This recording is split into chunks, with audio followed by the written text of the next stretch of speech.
On the parade ground across the great divide, I saw 1,000 candles flickering. And through a peasant's eyes I saw a green-clad man ringing bluebells of offering. Welcome back. We're at season 4 still, Your Will podcast. Today I don't have to reach very far. I'm reaching to a fellow Canadian, out east, I imagine. Is that correct, Nigel, where you're coming in from? That's right. I'm here in Nova Scotia. Beautiful spot of our country. I have Nigel Chapman from Napa in to talk about his newest record, The Neon Gate, plus everything else that he's done, and we're doing it all in 25. So, Nigel, thanks so much for hopping on here and sharing some time with us. Oh, yeah, glad to be here. Yeah, thanks for inviting me. And just right off the bat, I mean, The Neon Gate, what a great record. I have just been obsessed with it. And we'll get into that a little bit later, but let's just roll time back a little bit. And like, I read that you had a band called the Mighty Northumberland when you were first starting off. Well, how did that all come to be? And like, why did you create, what was that first kind of musical creation all about? Yeah, I guess that like in high school I had a band with my friends Mike and Greg, like many years ago. Like the first day of our band was pretty much the first day we like picked up our instruments. So like we were bad in the beginning and loud at the same time. But yeah, then later I guess towards like I went to school for my undergrad, some schooling, and then I was studying science, but I was also like making music around that time, kind of continuously, and probably like still considering it to be the main thing, even though like I was enrolled in this other studying, right. Which was good. I did my best, and also tried to balance those two things, but I was writing some songs, and I was away from Halifax for the first time. So I kind of missed like my friends and musicians that I had collaborated with and been close with over the years. So yeah, and it's natural for me too to write things when I'm on my own. I feel like, yeah. So I was doing some this is my early songwriting days and feeling like excited, like, oh yeah, like, so like, whoa, what I've just done is so amazing or whatever. And then later being like, oh no, this kind of, range of emotion. But yeah, like, then bringing those songs back to my friend Mike, who, as I mentioned, played in my first band and also recorded the first 2 Napa records. And yeah, Mike is awesome. And yeah, he really encouraged me, like, let's work up these songs and make some project out of them pretty much. And then, so we did like, some of that was like, we did it just me and him working together, like kind of solo style recordings. And then we also did like recordings where we made a band, like Mike was playing in it. And also our friends, Caleb Langell, who people might know, Fake Buildings. Caleb's an amazing songwriter. And then also Brad was playing in that band. Brad, we met in like summer rock camp in Halifax, which is where, I think it's where Sloan, maybe they at least went there. I don't know if they met each other there, but that's where I met Brad. Mike and I met Brad at that time. And then, yeah, and their friend Scott was also playing in that band. And yeah. It's a real vibrant time around then too. Eh? You mentioned Sloan, like Halifax scene was like really starting to blossom at that time as well, where like some really notable artists were coming out of it. What was that like, putting your music out during those kind of like bubbly times in the indie rock scene? Yeah, thanks for saying that about Halifax, because that's true for sure. Yeah. Like we had a really nice music culture there, and I'm sure it still like continues in its way and has morphed a lot, of course, with changing times. But there's always people living out there that love music, and that like nobody comes to tour there, and so like, and there are no economic opportunities for musicians to speak of. So, yeah. So like, right, yeah, you got to do it because you love it, right? Like exactly. Yeah. And it's hard. Yeah. You're so right too. Like I never thought about that you don't get a lot of visual and sound of other artists coming in that are the big alt that, like, I'm sure, like I read that you really like the Pixies as a starting artist, and I'm sure that they never made it to Halifax, or am I wrong? Like never in my awareness. Yeah, I think they never made it there. Like sometimes we would get big shows that are at that time called the Metro Center, and Okay. we would get like I bet Tragically Hip would have played there at some point, but like in Canada. But then certainly like one time Dylan came, and like one time Neil Young came with Wilco. Oh, Jesus. And I missed that show, but I think like Josh saw that show. I think Mike and Brad maybe saw that show. So That's cool. yeah, it was so every once in a while you get this huge act, but most of the time you get like, you know, Local. local bands or like indie bands. Like, Right. or I mean, when I say indie, I don't mean it. I mean like bands that aren't making any money, like Right. that are just touring to be part of a music community. And Absolutely. yeah, so Absolutely. And you study like I I read that you're a biochemist, studied science. How do you combine? Is there a thread that runs between your science mindset and your singer-songwriter mind? I think so. Like, yeah, for me, in some ways, like if I could go back and do my school differently, like maybe I would have said, like, oh, so I'm allowed to go into something that's really interests me, like regardless of like how practical or not practical it is or something. Right. And I didn't really do that because I already had something that really interested me, like Mm-hmm. my this work making music, and I was like, oh, it's so fun and cool. That's what I really love. So I thought that my school was like, I'll just make a practical choice and do something that like everyone will be like, oh, okay, good, she's doing this thing. And I kind of thought a bit naively that like somehow that would make things easy later. Okay. But I've never like it's helped me so much to have studied science, but I've never like really had a job or career in science to speak of, other than being in grad school and then after grad school, like working with my supervisor for a few years after that, which I loved and learned a lot. Yeah. But I never like went into the industry or pursued further studies to become like a post PhD student, then postdoc, and so on. So Right. Right. um, yeah. Okay, I went a bit on a tangent here. No, no, that's good. Um, I mean, yeah, so your songwriting process, like how did you start kind of writing songs, and has it evolved over time? Like your process Mm. of how you approach a series of songs that you're putting together? It has, yeah. And I'll try to round out the question like about science as well, like how Hmm. it informs the writing.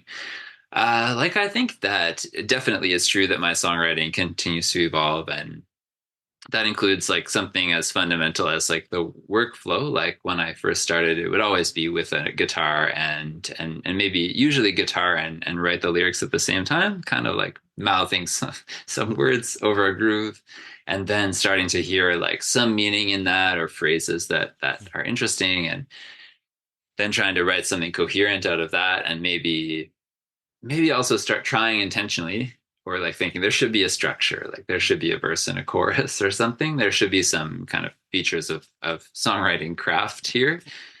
That's kind of how I began, just instinctively. And I think that that was good. And then later I started to make songs in a more, I got really into recording, like just recording whatever I was doing. And so then I started to just at a certain point, like gradually go into hitting record, like sitting down and just hitting record and then making something like Right. just, but kind of start to finish in a way that had like, I wouldn't stop to like figure out what each line is. So I would just say a line and another line, another line, another line, another line. And then later I would like listen back to those recordings and like start to write down the lyrics. And then sometimes a kind of a more or less complete song would be formed. But a lot of the time there would be a lot of like bad lines in there that need to be removed or addressed in some way. And I was really avoidant of that for a while. So the songs that kind of came out in more or less complete form that were like okay, like kind of weird, but like kind of okay as a song. Like we started to work on those as a band. And then, but then more recently, and maybe even most of this is like in years like since those recordings we made for Neon Gate, like I tried to start to get a bit more consciously like crafting the structure of songs again. So, which I think is cool. Like, but yeah, you may notice on the Neon Gate, like there are a bunch of songs that like if you like sonically, technically they are the same, like repeating. Yeah. like chord structure for the entire song. Like there's no verse, chorus, or whatever. Yeah. And so those kinds of things would have come out, perhaps like this kind of method of like, and I started to use a looper a little bit. Like I would record a guitar loop or even like a weird synthesizer loop or something, and then you can workshop lyric ideas over that. And Right. yeah, so these are some methods like that ends up Cool. leading to a pretty different song, I found, Absolutely. compared to when you're sitting with the guitar and everything. But now I'm trying to go back more to sitting with the guitar because like I notice my peers and I'm like, oh my gosh, you guys are doing such a good job. And it's pretty like, yeah, you can see some of the benefits of intentionally having a structure, Right. for Right. example. Right. Yeah, exactly. I love the idea though of that stream of consciousness where you just kind of like just get it out and see, and then going back and kind of, so I mean, I'm seeing the scientific process in action as you're describing this, where you kind of put a hypothesis down and then you go back and reflect on it, tweak it, see what comes out, go back and tweak more. So, I mean, it is very process oriented, your songwriting that, that, that you enjoy. Yeah, that's an interesting way to say it. And yeah, I agree with that. Like process oriented is true. And I think that for me, like process oriented has helped, like psychologically speaking, in terms of the aversion that I might have towards like noticing what my songs are actually like as I'm trying to work on them and be like, oh God, like kind of like appalled by them as I'm working on them sometimes. Which it's yeah, Neil Young has some good insights about this that I like remember. Yeah. He would say things like, the more you think, the more you stink. So like don't get too fixated on it. And he also said in that memoir Waging Heavy Peace about like songs are to him are like little kids, or they're like children that are kind of being born in a way, and then growing up, and you have to just do your best to like let them be like what they're going to be and not interfere with them with that process, to use your word, and just let that happen rather than trying to like force them to be a certain way or demand things of them or get like disappointed in them and so on. Like it's like a little kid, like don't be disappointed in a little kid or something. Right. Just let it do what it's going to do. You gotta give them time to grow, you know, other people to experience their joy, and you know, like I totally love that. I totally love that. And I mean, it's interesting that you were saying that the songs on the Neon Gate where they are more repetitive, but the lyrical play, and I mean, it always brings me to Passageway because I just think that like it's two chords, right? Like what F and C throughout. But the lyrics on there are just like, how did those come to you? Like, was that song, that process that you were saying where you would just kind of like stream of consciousness thought wise of just getting some lyrics out and then going back and kind of assembling together? Because I did read that was kind of a different process you approached that song with. Could you elaborate on that a bit? Yeah, sure. Thanks for saying so and for asking about that. It's fun to talk about. Yeah, I think that song is definitely different. That one verse that is now the last verse, like is this what I get for listening to Iris, etc. Yep. That verse was originally part of like one of these, like I had composed a loop which is just that guitar, like the two chords of that guitar and maybe that do do do do do do do do do do.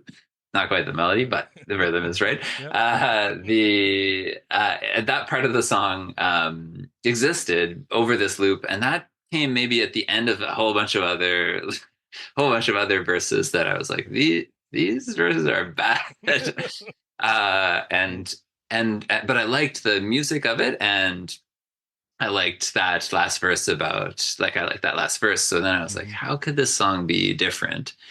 And this will happen a lot where a song is just like bothering. It's just bothering me because it's like, it feels like maybe there's something there, but actually like the something that might be there is like not even at all there yet. So you're like, well, it's like, you know, you have this feeling you might be trying to make something out of nothing. Right. So you have to push it too hard pushing it too hard. It happens so easily. Like, so again, with this process orientation, trying to take some of the like the sense of self out of the process, like Okay. blaming yourself for not making a good enough song or whatever Right. might come up for you. Sure. So at that time, like I had had this one verse for a while, and then it was is like I haven't done much of these before, but I was doing one of these like Goenka-style Vipassana retreats. These are just like they're free and there are centers all over the world. They're these 10-day like Theravada style meditation retreats in the tradition of SN Goenka. So it's just like he teaches a few techniques, but he teaches you like some breath. You spend some time just with like a not like nostril, upper lip kind of breath focus for like a few days, and then you're taught like a body scan from like the head, the crown of the head, just above the crown of the head, down to the tips of the toes, back up again. You do this for like a bunch of time. And then he has some like Dharma talks in the evening where he just explains this like this extremely rigorous scientific system or whatever. You know, he's a good teacher. And it's a cool organization insofar as they just offer this for free and people can make dana if they want. But it's a residential retreat. They'll feed you some vegetarian food while you're there. You know, conditions may be a little challenging. You may be like, let me get the fuck out of here right now. You may be feeling that as well. So, yeah, that's also part of it. But did that start to becoming like where all the other verses started to make sense to you? Like, yes, exactly. It has a medieval feel to it, eh? Or like, I mean, I love the idea of going to this parade and, you know, there weren't all these people. Why would you put a parade here? Right. Yeah. Like, I just love those visions and those that imagery that you create. And did all that come after this retreat or was it happening while you were there? Yeah, so thanks for that follow up, and yes, it was like to clarify, like you're also they're quite strict in some ways, but they'll also like if you were to break this rule, no one will know, so like it's fine, just don't disrupt the others. I think that's important. But also there's something to be said for like following instructions to the T and not like having a willful disobedient attitude. Just saying, it's not where it's coming from, but sometimes, you know, you make a little allowance. You're not supposed to bring a writing book, but I had some little gum wrapper that I could write on. Yeah. So anyway, I was in this situation and also like mostly following the instructions, doing my best, like definitely not feeling like I'm very good at it is how I mostly feel about this kind of activity and most activities. But I was like sitting there and then I started to, for whatever reason, that last verse came into my head and then there's nothing else going on other than the meditation you're meant to be doing. But then I started to get into this, like, I was just trying to like make up verses and it was just during one of those sits. So it's like you sit for an hour or something. You think about it. Okay. If you only do that for an hour, then yeah, you could probably finish something. But what was scaring me was like, oh gosh, like I'm going to forget all of these verses before I can go write them down. And this is the first time that I've ever done something like this. I've always had like a recorder or a pen or pencil nearby or something. So I was like pretty scared because I was like, oh, these are pretty good. And so I was like repeating them in my head a little bit. Or like I would repeat the first verse and repeat the first verse and then try to do the second one and then try to repeat the first and second one and then try to repeat the first, second, and third one as I was making that. This like might sound like I'd never done this before and I've been songwriting for a while and I've never done it again since then. So it's not like some, and it's like it's pretty laborious. It's not like I was like, oh, just generating all these. Coming into me like, yeah. Really. Exactly. It's pretty like tinker, although it's like happening mentally. Like it was a quiet enough situation, not too much distraction. So, and well, and the lyrics too are like they're complex. Like I have to put the lyrics up when I'm listening to the song because I want to just follow through with the lyrics and absorb them. Like I admire you greatly for not only coming up with these lyrics with nothing to record them except into your brain, and just the evolution of the lyrics, how that first verse feeds into the second to the third to the fourth. And you would think, okay, it's a 2-chord song, but I mean, it's one of my favorite songs I've listened to in a really, really long time. Thanks for saying that. I think that the lyrics are and the accompaniment too. Like your players really know you, because you can tell when like Brad is going. Like I think that it's almost the second voice that he brings into that song in particular. Oh my gosh, yeah. Because it talks with those lyrics and feeds them like so amazingly. And maybe to diverge a little bit off of that, all of the people that you have in Napwise are also singer-songwriters in their own right. Is that accurate to say? That's very accurate. Yeah. Wow. So it is an assembly of singer-songwriters, and you're the one that's bringing in most of the song. In this band, yeah, Right. Exactly. Right. Yeah. So amazing. It was kind of like our foundational model was like, this will be a band for not just songs or whatever. Right. Not that fundamentally, like don't reveal this to them too much, that I'm averse to their songs being on our records, you know? Right. No. Maybe there'll be a time one day. I mean, it's your flavor that they are responding to. I mean, a lot of conversations I've had about bands, like it's a relationship at the forefront, right? And if that relationship starts to tarnish or waver, the band is pretty close behind. So to have this amass, like you guys released your first album in 2014, I mean, that's a decade of being together is pretty amazing for bands nowadays.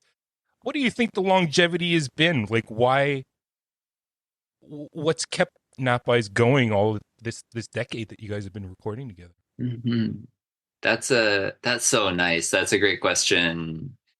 Partly just to appreciate for us. Like I feel, so grateful, so lucky. It's helped so much that we're doing this together. Like there's no way that I could have stayed the course, I think, on my own. And also like the music would have been worse, but also just emotionally, like it's helped so much to participate together. And yeah, I think like it's hard to say exactly, or rather like it's mysterious to me. Like I don't know what it is about our band that gives us this ability to survive, and we survived the pandemic. It's good, you know, Right. like that's a nice thing. I think that you could frame it in a couple ways. I mean, it didn't hurt that like Paradise of Bachelors put out those first couple records, and some people actually listened. Yep. And so that really helped us a lot, like a lot.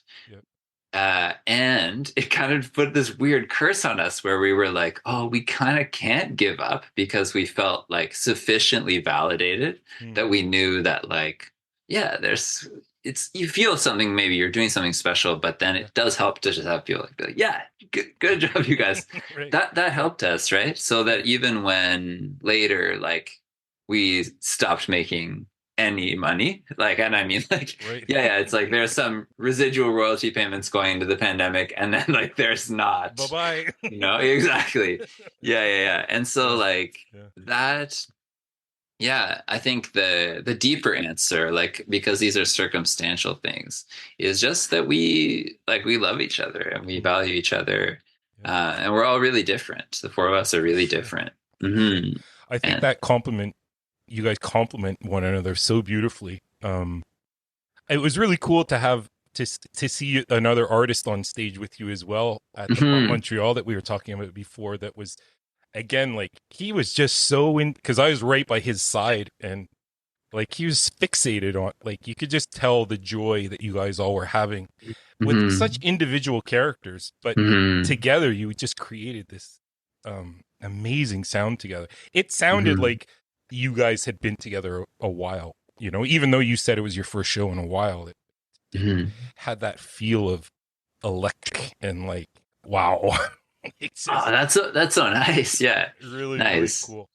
So Nigel, about the new record, kind of we'll start to wrap things a bit. And I just want to touch on the latest so it was like a 4-ish year period between the last and this and the Neon Gate. Is that accurate?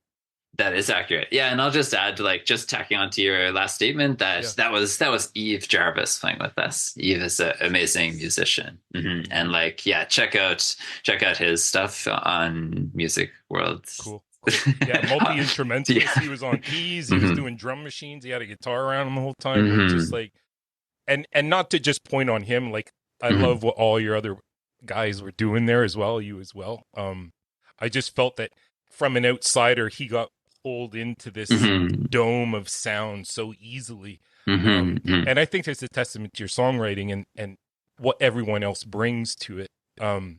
It's beautiful. Yeah. Yeah. And do you give kind of like carte blanche for, you know, Brad, Josh, Seamus, like to kind of like, here's the song, what do you think? What are you going to do? Or do you approach it more like, I kind of want to hear this, or, you know, Brad, could you do that? Like, how do you, when you bring a song to them, and let's focus in on the Neon Gate, like when you brought those songs to them, how much freedom did they have to interpret what your songs were?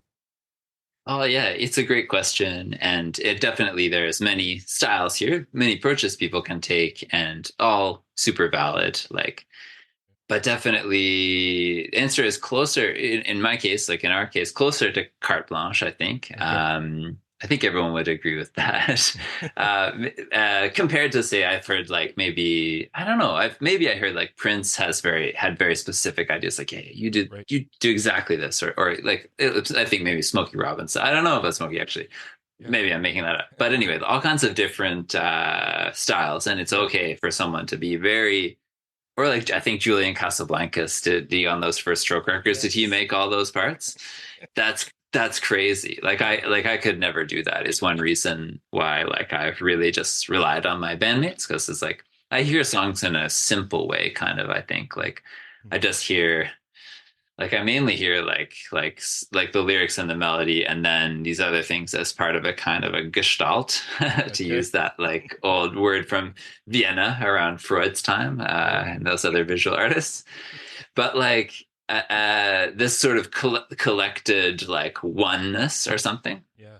And I don't just easily notice like, oh, that's coming from a guitar like panned in this channel, and these drums are like over here. Like listening to Visions of Johanna, it's kind of obvious like they're mixing techniques. But I remember at a certain point I was like, oh, like that's what the electric guitar, it's where it's placed and what it's doing. But it takes me a while to notice those kinds of like details.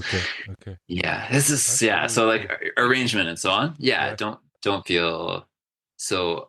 But I enjoy them a lot. I'm not saying like I don't care about them and they're not important. They're Right. so important, you Yeah. know. It matters so much. But I just don't have that kind of like natural ability or something like that, or it never came to me to focus that much in that way. Right. Which I'm not meaning to sound like self-effacing, but just to sound like explain or whatever, Yeah, for the sake of sure. explaining. Anyway, so the other is they're basically like they should do like, and they do mostly like whatever they want, and they contribute all the ideas for arrangement typically. And sometimes I'm like, oh, you guys like don't do that. Don't do that though. But that's pretty occasional. Yeah, Well, yeah. cool. And was the Neon Gate, like, were you guys together creating the record, or was it done, you know, through these, you know, zeros and ones that we communicate with now, where you're doing it all through online sharing? Right. Yeah. Mostly created together. But in the sense that like I might have made it to the song, and there were a few of these songs that had like a loop. Like Feline Wave Race has like a loop of an organ, like do do do do do do do do. So that is like that was the loop that I originally like made up on my little organ patch, and then I sang over it, and then I kind of made up the lyrics, and then I kind of sent that recording to everyone. Okay. But then, like when we get together, everyone's like, they actually start to think about the arrangement and how to actually make it sound good. Because it would just have like the idea is there, Sure, like sure. the meaning of the groove is represented, but the sound is very, very bad. It would be a typical situation. Or sometimes it sounds cool. It's like simple enough that I like semi nailed it, Okay. but not usually. Yeah, just saying. That's amazing. And like a little bit of distance now between the release and now, how do you feel about it looking back on the Neon Gate and just the journey? Like, it gets in this juggernaut of music business, right? Where you create this thing, takes forever. Yeah. The release date comes and it's like, okay, now what? Like, Yeah, yeah. what has been the response and like the fallout from the release of this your latest record?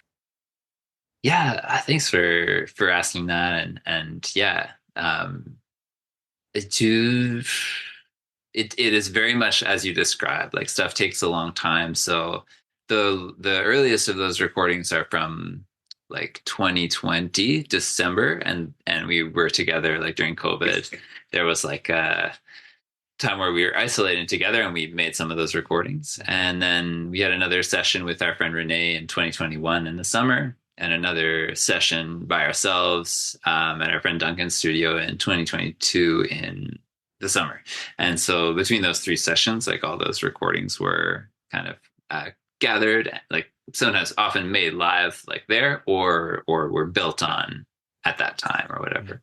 Mm-hmm. And so it's been a while, and this is normal, but yeah, so by this time, like I'm more excited, of course, about songs we're working on now, and trying to like think towards a new record, but at the same time, it was extremely it just felt very good to finally release music again. Like it was validating in the sense of like there was a lot during this pandemic, like there was a lot of like existential dread, like vocational dread, and sense of like, what are we doing? Like I prioritized this thing, which was clearly stupid.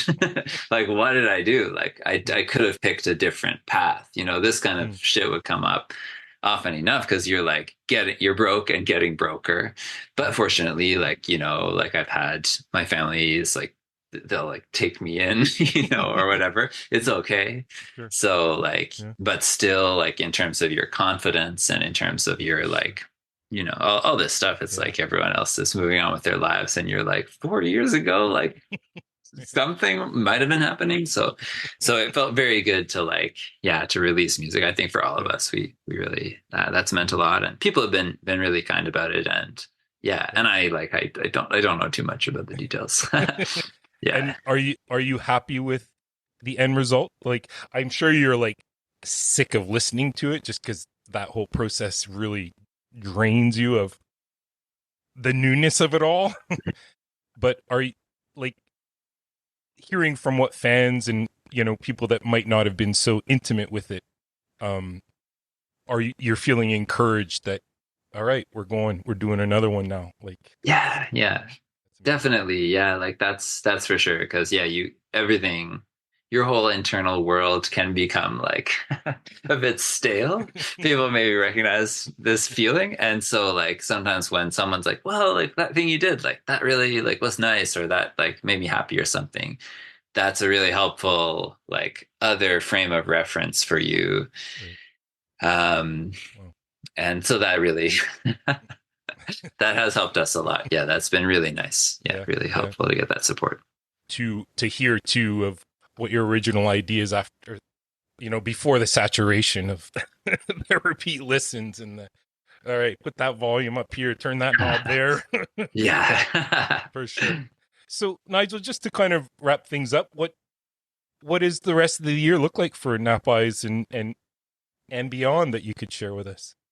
Yeah, so we have it's looking like we have one North American date that's confirmed and announced, which we're really excited about. We're playing with MJ Lenderman in Brooklyn on April 30th of next year. Yeah, that's gonna be so fun. And like I love that music a lot, and so I feel really proud and excited to get to do that performance together. And so we're that's gonna be really fun. And that, or like, unless we play super badly and then my life will be ruined. Just kidding. Never. Impossible. You got too exactly. Much, history under your guys' belts I'm sure you guys can kind of sleepwalk through almost songs together just because of the familiarity of them all. Right? Yeah. In general, in life, like you can kind of rest assured that like everything will be fine. Just do your best. I mean, that Pop Montreal show was, you guys just soared, and it was the first time you played. So if there's anything close to that, you're going to blow people's minds. It's so nice. Thanks. Super excited for you guys. Yeah, me too. And so we have that date, and we'll try to play a few other Northeastern US states around that time. And then we will go to Europe to go on our first tour in a long time. We haven't gone on tour since the pandemic, really. So, so we're really excited for that. Those dates are announced and they're on like our website or other places. And I think we're hopefully going to do some stuff in Canada in January. Like I think there's like a festival called Winterruption that happens around like Saskatoon and Edmonton and Winnipeg. And so I think we'll try to play those shows and then maybe one or two other dates around that time. That feels good. And the writing continues, like you were saying. The songs just keep pumping out. Yeah, sometimes it's more like you feel like you're massaging them out of like some kind of like dark thing that you don't want to be touching. But yeah, you know, it's like it's not always smooth or like all that gratifying in the moment, but yes, and sometimes there's like avoidance of the whole process or simply no time for chunks of time, and so yeah, but they're still being written, and so I feel so grateful about that. Yeah, amazing. Well, Nigel, never stop, please. I love that you put this new record out in the world. It's I for one am a huge fan of it. It was great watching you play these songs too. Check out my Insta. I recorded all of Passageway. And I put cool. And nice. It was really cool to see how you guys tweaked it and played around with it a little bit. So that, and I wish you a ton of success on this record and the tour. I'd love to have you come back on. This has been such a good conversation with you. I've really, it's been so fun. If ever you want to hop back on, you got something to talk about, or we'll just continue this conversation. That'd be great. Yeah, let's do that. So check out this record, guys. Go get it. Get it on LP too, because LP is caring. You know, the artist gets some money and get some funding from it. And check out some of their tour dates. Nigel Chapman, Nap Eyes, amazing.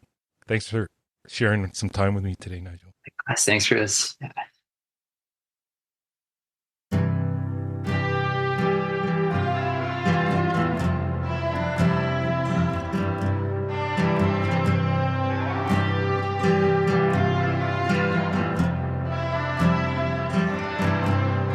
On the parade ground across the Great Divide, I saw 1,000 candles flickering, and through a peasant's eyes I saw a green-clad man ringing bluebells of offering.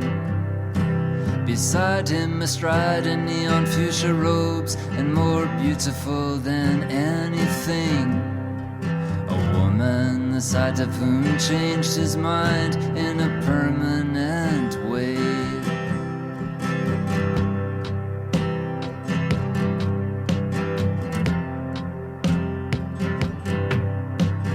As for me, I rode the 3 miles north back to old York town, and I lodged my horse in a stable there before walking to the castle grounds.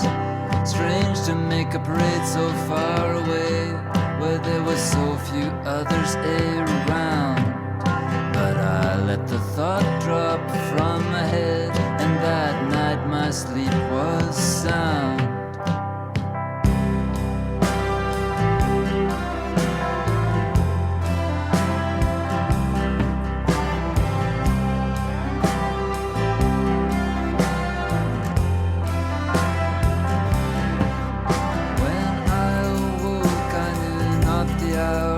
It seemed all the people had fled.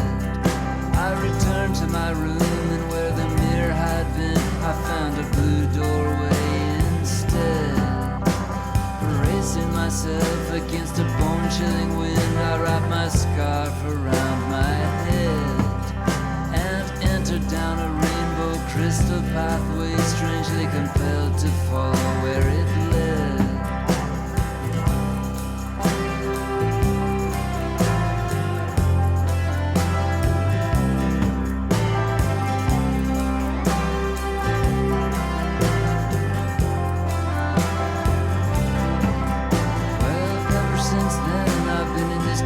Land where the night is as warm as a day. People talk on down roads to places many miles away. As for me, I remain by my edge of town home, watching the ocean's peaceful sway. I've been drifting in and out of a mysterious dream of that old time passageway.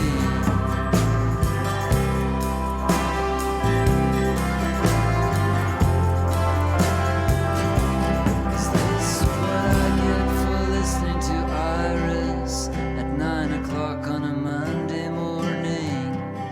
In the shadow of the foreboding sculpture, in the diamond circular saw ring. Far away, the dawn bright dew on some blue fields sparkling in the deep mine.